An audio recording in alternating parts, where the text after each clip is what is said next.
What if I told you that 2025 has already delivered fragrance gold that most people are sleeping on? While everyone's still talking about last year's releases, smart collectors are quietly building their arsenals with scents that will define this decade. I'm Jesse, and you found the channel where we uncover fragrance secrets before they become obvious. Today we're diving deep into 6 fragrances that are absolutely crushing it in 2025. But here's the thing, these aren't just random picks. These are the bottles that fragrance insiders are reaching for when they want to make a statement. And one of them? Well, let's just say it's about to become unavoidable. Hey everyone, welcome back to the channel. And if you're new here, welcome. My name is Jesse, and I'm glad you clicked on this video where we cut through the hype and give you the real deal on what's worth your money and what's just marketing noise. Hit that subscribe button and ring the notification bell, because we're about to save you from some expensive mistakes and point you towards some absolute winners. Let's start with something that caught me completely off guard.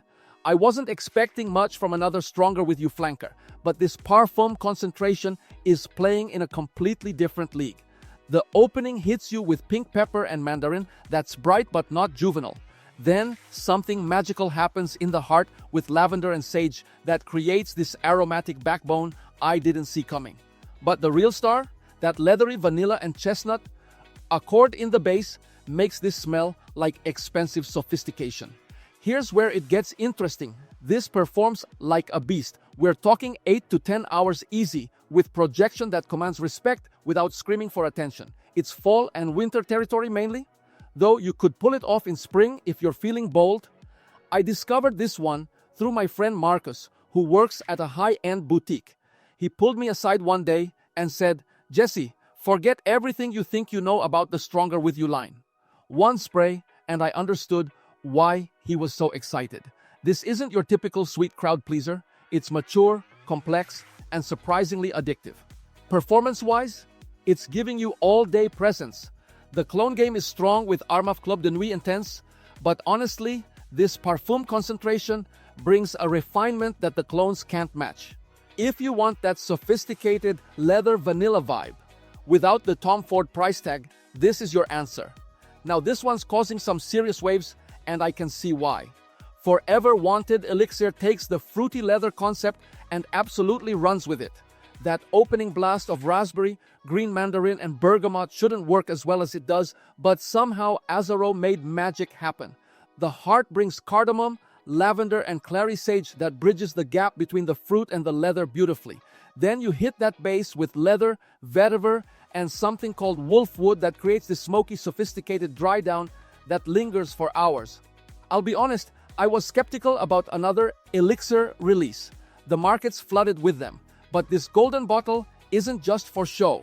The juice inside delivers 7 to 8 hours of solid performance with moderate projection. That's perfect for close encounters. My buddy Jake actually turned me onto this one. He's usually into niche stuff, so when he showed up wearing something from Azaro, I had to know what was going on. Turns out he'd been getting compliments left and right from this raspberry leather combination that sounds weird on paper, but works perfectly in practice. The clone comparison here is interesting. People keep mentioning Tom Ford ombre leather, and yeah, there are similarities, but this is sweeter, more approachable, and significantly cheaper. If you want to dip your toes into leather fragrances without diving into the deep end, this is your gateway drug. Okay, here's where things get really interesting. Polo 67 EDP is absolutely dominating right now, and once you smell it, you'll understand why. This isn't just another blue fragrance trying to copy Sauvage. This is Ralph Lauren remembering how to make sophisticated crowd pleasers. The opening is pure brilliance. Green mandarin, cardamom, and bergamot that's fresh but has substance. The heart is where it gets addictive with pineapple, lavender, sesame, and cypress, creating this fruity aromatic blend that somehow manages to be unique in 2025. The base delivers with benzoin, cedarwood, and vetiver that grounds everything perfectly. This is becoming signature scent territory for a lot of people, and I get it. The longevity is solid at 6 to 8 hours, and the versatility is off the charts. Spring, summer, office, date night, this thing works everywhere. I stumbled onto this one by accident when I was at Macy's looking for something completely different. The sales associate mentioned it was flying off the shelves, so I had to see what the fuss was about. One spray on my wrist, and I was walking out with a bottle 20 minutes later. The performance upgrade from the EDT is real. Better projection, longer lasting, and that pineapple note hangs around all day without becoming cloying. For clones, people mention l'eau d'essai pour homme, but honestly, this has more personality. At this price point, why settle for similar when you can have the real deal? This one's controversial, and I need to be straight with you about why. Aqua di Gio Elixir takes the classic ADG DNA and pushes it into darker territory with bergamot, nutmeg, and green mandarin up top. The heart brings violet leaf and aquatic notes that maintain that Mediterranean vibe. Then you hit leather, patchouli, vetiver, and labdanum in the base for something completely different from anything else in the line. The performance is solid, 8 to 9 hours with decent projection for the first couple of hours. It's definitely more suited for cooler weather than the original, which makes it interesting for year-round rotation. Here's the thing though, this is expensive, really expensive. And some people are saying it's too similar to the original to justify the price jump. I get that criticism, but there's something about that violet leaf that reminds me of Fahrenheit in the best possible way.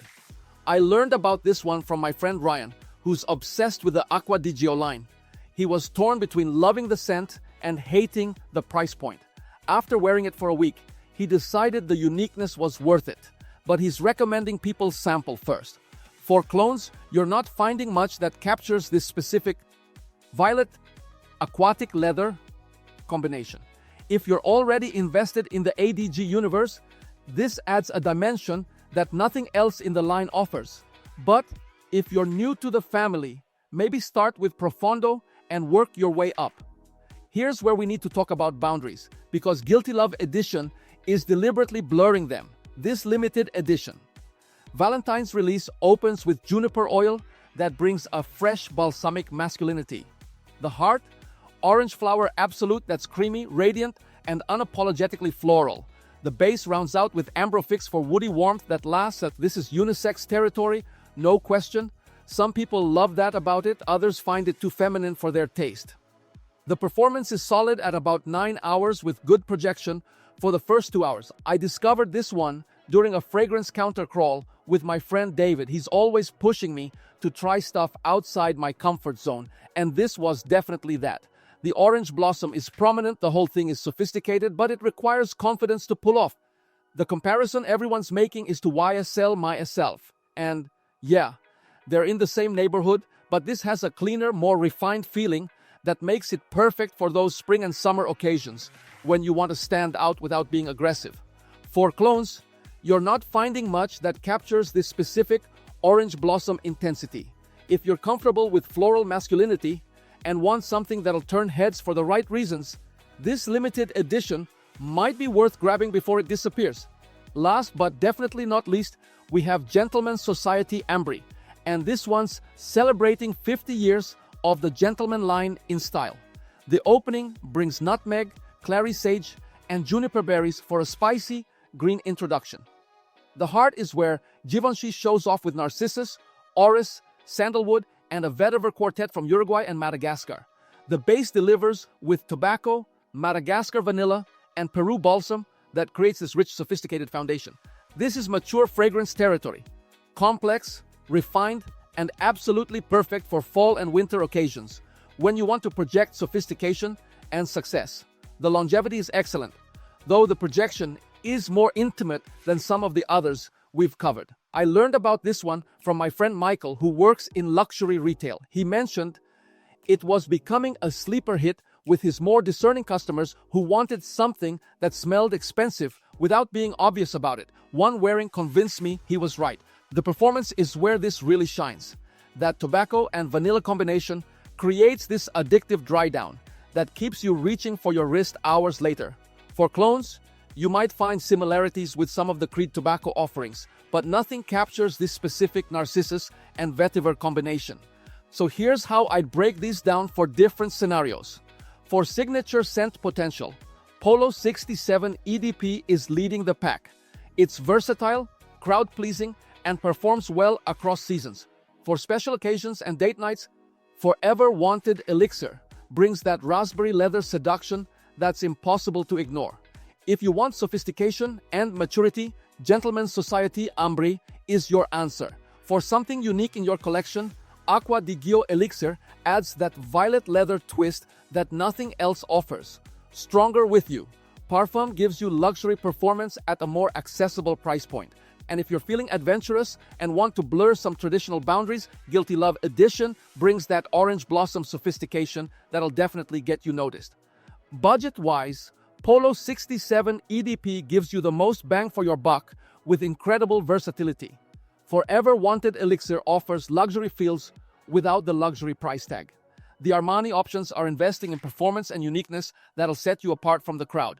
These 6 fragrances represent what's actually working in 2025, not just what's getting hyped on social media.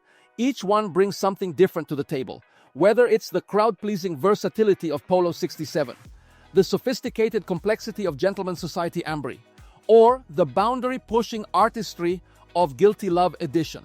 The fragrance game is evolving, and these releases show brands are finally listening to what people actually want: performance, uniqueness, and value.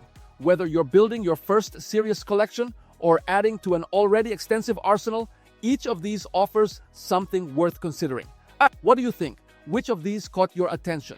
Are you team raspberry leather with the Azzaro? Or are you all about that pineapple life with the Polo? Drop your thoughts in the comments and let me know what you want to see reviewed next.